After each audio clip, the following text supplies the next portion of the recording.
سنت ہے کہ جب بھی کوئی کام کرتا ہے نا تو ایک آدمی کو بچا لیتا ہے تاکہ جا کے وہ خبر دے. ابرہہ کتنا بڑا لشکر لے کے آیا تھا خانہ کعبہ کو ڈھانے کے لیے. اللہ نے مسلمانوں کو کیا پیغام دیا؟ دیکھو کبھی کسی کی طاقت سے نہیں گھبرانا. ابرہہ جس زمانے میں لشکر لے کے آیا، ہاتھی سے بڑا جانور تو کوئی نہیں تھا نا، اور خانہ کعبہ کو جلانے کے لیے آیا تو خدا نے کیا پیغام دیا کہ کبھی دشمن کی طاقت سے نہیں گھبرانا. اگر وہ ابرہہ ہاتھی لے کے آئے گا تو ہم اس کو ابابیل کے ذریعے سے ذلیل کر دیں گے. ابابیل سے چھوٹا تو کوئی جانور نہیں تھا نا. خدا نے دکھا دیا کہ وہ طاقت اگر دکھا کے آئے گا ہم اس کو ذلیل کریں گے، اس کے مقابلے کا جانور بھی لے کے نہیں آئیں گے، اور اس سے زیادہ ذلیل کریں گے کہ کوئی بڑی چیز سے نہیں ماریں گے، کنکریوں سے ماریں گے. آج کے بم بھی ایسا اثر نہیں دکھاتے کہ جو ابابیل کی کنکریوں نے دکھایا. جہاں پڑتے تھے وہاں سے داخل ہو کے نکل جاتے تھے، جس میں سوراخ ہو جاتا تھا. تو اگر سارے مر جاتے تو ابرہہ کے ملک والے، یمن والے کیا کہتے؟ یہ قبیلہ قریش نے کیا ہے. اللہ نے سب کو مارا.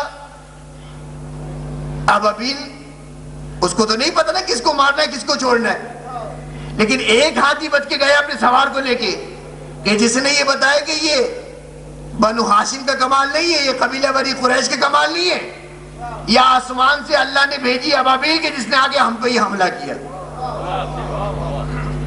تو خدا کی یہ سنت ہے کہ جب ایران کا انقلاب آنا شروع ہوا تو ایک مرتبہ امریکہ طبس میں اپنی فوج لے کے اترنا چاہتا تھا. وہاں پہ بھی خدا نے یہی سورہ فیل کا واقعہ دہرایا کہ 8 ہیلی کاپٹر آئے تھے طبس پہ اترنے کے لیے کہ وہاں پہ اتر کے ایران کے اندر قبضہ کریں گے. ایک ریت کا طوفان آیا، 60 ٹکرا کے گر گئے، 1 بچ کے واپس گیا. بھائی ہوا کو کیا پتا کہ کس کو گرانا ہے کس کو مارنا ہے، ہوا تو سب کو لپیٹ میں لیتی ہے. تو یہ 1 بچ کے کیوں جا رہا ہے؟ یہ 1 بچ کے اس لیے جا رہا ہے کہ دنیا کو یہ پتا چل سکے کہ یہ ایران کا ہاتھ نہیں، اس میں خدا کا ہاتھ ہے. تو یہ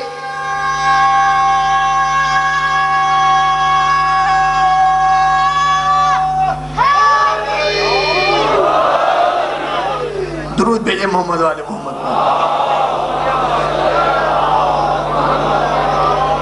تو اس ترکی والے واقعے میں بھی خدا ایک کو بچا رہا ہے کہ جو جوش میں آگے باہر نکل رہا ہے وہی بچ رہا ہے. تو یہ بات کیسے منظر عام پہ آئی؟ اس کی دوستی یہ پہلی مرتبہ اردن میں یہ بات 6 دسمبر سن 1999 کو مصحف نامی مسجد کے اندر ابو نعیم ابو زند عبد النعیم ابو زند نے پہلی مرتبہ نماز جمعے کے خطبے سے پہلے یہ واقعہ سنایا. یہ آدمی کون ہے؟ ابو نعیم عبد النعیم ابو زند. یہ درود بھیجے محمد والے محمد. یہ عبد النعیم اردن کی اسمبلی میں ایک ممبر ہے کہ جس کا اس فوجی سے دوستی ہے. اس نے اسے یہ خط لکھا اور اس نے آ کے یہ پورا واقعہ مصحف نامی مسجد کے اندر 6 دسمبر 1999 کو بیان کیا. یہ واقعہ میڈیا پہ کہیں نہیں آیا، لیکن خدا جو معجزے دکھاتا ہے اس کو باقی رکھتا ہے. کہ ایک آدمی بچ کے گیا اور اس نے جا کے سارا راز فاش کیا، اور آج یہ واقعہ ہمارے اور آپ کے سامنے سب موجود ہے. اگر کوئی تحقیق کرنے والا ہے تو وہ جا کے مشہد امام رضا میں امام رضا علیہ السلام کے حرم میں جو لائبریری ہے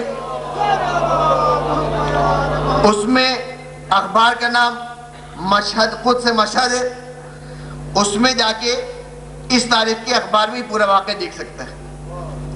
تو اس واقعے سے نتیجہ کیا ملا کہ اگر انسان دین پہ آ جائے، دیندار ہو جائے،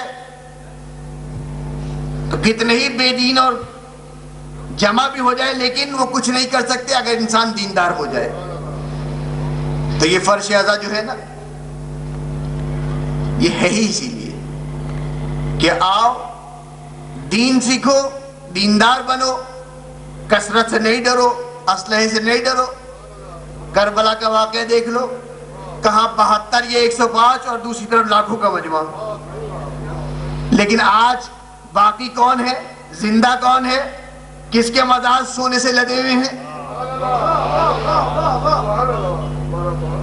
کربلا والے تو اتنے مقدس اور پاک تھے کہ جو کربلا میں شہید ہوئے ان کا تو مرتبہ ہی الگ ہے۔ ہم تو ان کی بات کر رہے ہیں کہ جن کو قیدی بنا کے لے جایا گیا نا، کہ جن کی ماؤں کی گودوں سے بچے گرے تھے۔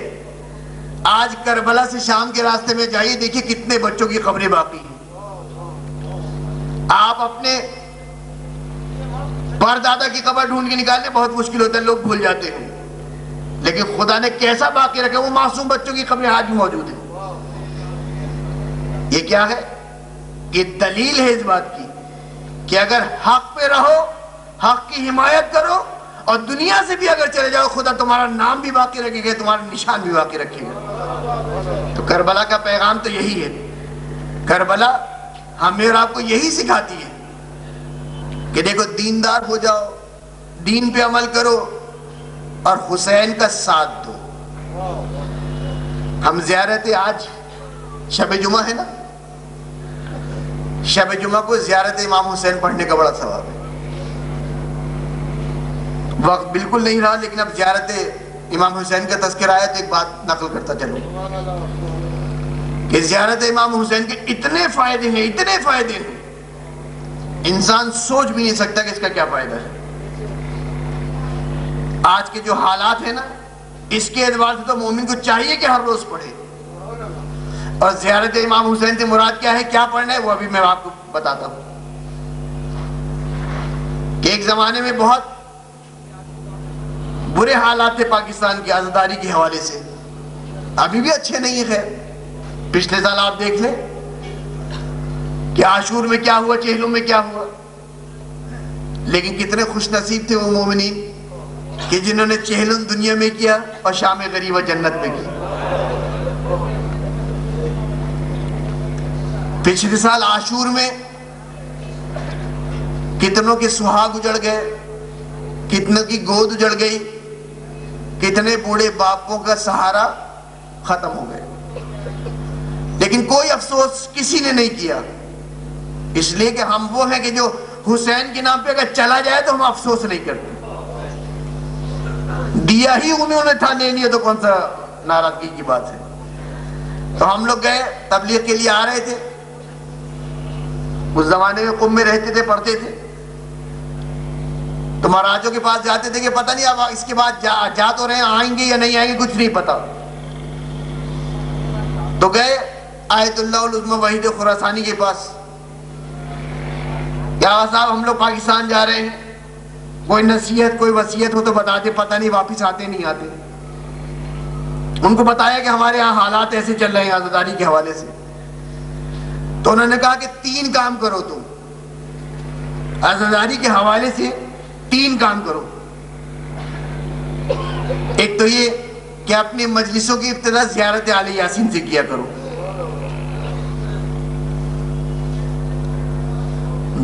دعا امام زمانہ پڑھا کرو، اور زیارت امام حسین ضرور پڑھا کرو۔ پھر آپ نے فرمایا کہ زیارت امام حسین سے مراد زیارت وارثہ یا زیارت عاشورہ نہیں ہے، بلکہ ایک مرتبہ بھی اگر السلام علیکم یا ابا عبداللہ کہہ دو یہی زیارت ہے۔ اور یقین جانو، کہنے کو تو یہ ایک جملہ ہے لیکن اس کا اتنا فائدہ ہے۔ آیت اللہ وحید خراسانی فرماتے ہیں کہ یہ عمل کرو، انشاءاللہ تمہیں دشمن کے شر سے محفوظ رہو گے۔ اور اس چھوٹے سے جملے میں اتنی تاثیر ہے کہ اگر کوئی اس کو اپنا روٹین بنا لے، اس کو مسلسل کرتا رہے تو خدا اس پہ تو رحمت نازل کرتا ہی ہے، اس کی وجہ سے دوسروں کو فائدہ پہنچاتا ہے۔ اصفہان کا ایک لوہار ہے کہ جس کی بیوی کا انتقال ہو گیا، اس کو جس قبرستان میں دفنایا گیا وہاں پہ 2 دن پہلے ایک ایسے آدمی کو دفنایا گیا کہ جس کا دین سے کوئی تعلق نہیں تھا۔ نہ نماز، نہ روزہ، نہ حج، نہ زکوٰۃ، اس کو بھی اسی قبرستان میں دفنایا گیا۔ اس کے دوست نے خواب میں دیکھا کہ یہ آدمی بڑے اچھے بستر پہ بیٹھا ہے، بڑے اچھے لباس پہنے بیٹھا ہے، اس کے سامنے پھل رکھے ہوئے۔ ایک مرتبہ حیران ہو کے کہتا ہے کہ تمہارے تو ایسے کرتوت نہیں تھے، یہ تمہیں اتنی نعمتیں کیسے دی پروردگار عالم نے؟ اس نے کہا کہ صحیح کہہ رہے ہو تم، میرے تو کوئی اعمال تھے ہی نہیں۔ جیسے ہی قبر میں رکھا گیا اس کے بعد جو عذاب شروع ہوا قبر کا تو نہ پوچھو۔ لیکن کل ایک خاتون اس قبرستان میں دفنائی گئی کہ جس کے بعد خدا کا یہ حکم آیا کہ اس قبرستان کے مردوں پہ سے اب عذاب قبر اٹھا لو۔ اس نے پوچھا وہ کون سی خاتون؟ کہا اصفہان کا کوئی لوہار ہے، اس کی بیوی دفنائی گئی ہے۔ یہ آدمی بڑا حیران ہوا کہ اس عورت میں کون سی ایسی خصوصیت تھی کہ اس کے بعد یہ جہاں دفنائی جا رہی ہے وہاں کے لوگوں کے اوپر سے قبرستان سے عذاب اٹھ جائے۔ ڈھونڈتے ڈھونڈتے پہنچا اصفہان اور پوچھا کہ بھائی لوہے کے بازار میں جا کے پوچھا بھائی کون ہے ایسا کہ جس کی بیوی کا انتقال ہوا اسی ہفتے؟ کہا کہ وہ فلانی دکان کا مالک ہے، اس کی بیوی کا انتقال ہوا۔ یہ دوڑ کے اس کے پاس گیا اور جا کے کہنے لگے بتاؤ تمہاری بیوی کا انتقال ہو گیا؟ اب غیرت مند آدمی ہو نا تو ایک مرتبہ ناراض ہو جاتا ہے کہ تجھے کیا تعلق میری بیوی سے، میرا حال پوچھ، میرا مزاج پوچھ، تجھے کیا تعلق میری بیوی سے؟ کہا تمہیں کیا مطلب؟ کہا نہیں، میں اس لیے پوچھ رہا ہوں کہ جس قبرستان میں تیری زوجہ دفنائی گئی اسی میرا ایک دوست دفنایا گیا تھا جس کے اعمال اچھے نہیں تھے، لیکن کل رات کو وہ خواب میں آیا اور اس نے مجھے بتایا کہ ایک مومنہ دفنائی گئی کہ جس کے بعد پروردگار عالم کا یہ حکم آیا کہ اس قبرستان سے عذاب کو اٹھا لو۔ تو تیری بیوی کیا کرتی تھی، کون سا وظیفہ کرتی تھی کہ جس کے بعد پروردگار عالم نے پورے قبرستان کے مومنین پہ سے عذاب کو اٹھا لیا؟ اس نے کہا کوئی کام نہیں کرتی تھی، عام مومنہ کی طرح، عام دینداروں کی طرح تھی، بس ایک عادت اس کی ایسی تھی کہ چاہے آندھی ہو یا طوفان، چاہے دن ہو یا رات، زیارت امام حسین کو ترک نہیں کرتی تھی، بلا ناغہ زیارت امام حسین پڑھتی تھی۔